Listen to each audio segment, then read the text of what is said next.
માંડવી તાલુકાના શિરવા ગામની પ્રાથમિક ગ્રુપ શાળામાં શિક્ષકની ખુલ્લી મનમાની પ્રકાશમાં આવી છે.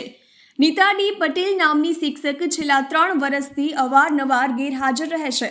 શિક્ષકની મનમાનીને લઈને અનેક રજૂઆતો કરવામાં આવી છે, છતાં સમસ્યાનું નિરાકરણ લાવવામાં આવતું જ નથી તેવું સ્પષ્ટ લાગી રહ્યું છે. શિક્ષકની ગેરહાજરીના કારણે વિદ્યાર્થીઓના ભાવિ પર ખૂબ જ મોટા પ્રમાણમાં નુકસાન થઈ રહ્યું છે.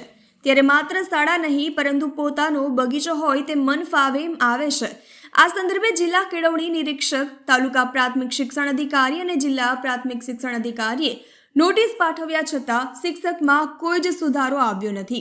ત્યારે સવાલ એ જ ઉઠી રહ્યા છે કે જો આવી રીતે શિક્ષકની ગેરહાજરી હંમેશા રહેશે તો આમાં બાળકોનો વિકાસ કેવી રીતે થશે?